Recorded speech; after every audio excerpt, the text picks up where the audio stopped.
প্রধান বিচারপতি সৈয়দ রেফাত আহমেদ বলেছেন, বিচার বিভাগ সংস্কার কার্যক্রমের ক্ষেত্রে একটি অগ্রগামী ভূমিকা পালন করেছে, যা সর্বোচ্চ আদালতের নেতৃত্বে বাস্তবায়িত হয়েছে। আজকে সেমিনারটি এমন সময় অনুষ্ঠিত হচ্ছে যখন দেশ একটি জাতীয় প্রচেষ্টার মধ্য দিয়ে যাচ্ছে, যেখানে গুরুত্বপূর্ণ খাতভিত্তিক সংস্কার প্রস্তাবের উপর রাজনৈতিক ঐক্যমত্য গঠনের চেষ্টা চলছে। শনিবার বিকেলে ময়মনসিংহ জেলা পরিষদের ভাষা শহীদ আব্দুল জব্বার মিলনায়তনে ইউএনডিপি আয়োজিত বিচার বিভাগের স্বাধীনতা ও দক্ষতা বিষয়ক আঞ্চলিক সেমিনারে প্রধান অতিথির বক্তব্যে তিনি এসব কথা বলেন। এ সময় প্রধান বিচারপতি আরো বলেন, সেমিনারটি এমন একটি সময় অনুষ্ঠিত হচ্ছে যখন দেশ একটি জাতীয় প্রচেষ্টার মধ্য দিয়ে যাচ্ছে, যেখানে গুরুত্বপূর্ণ খাতভিত্তিক সংস্কার প্রস্তাবের উপর রাজনৈতিক ঐক্যমত্য গঠনের চেষ্টা চলছে।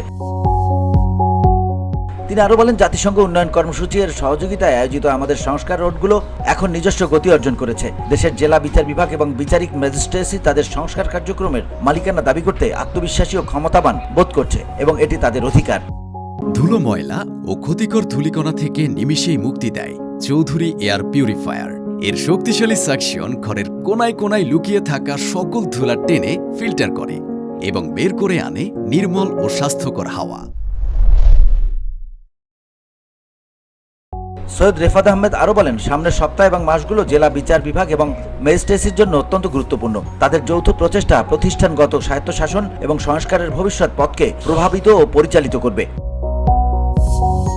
VOD Bangla news desk.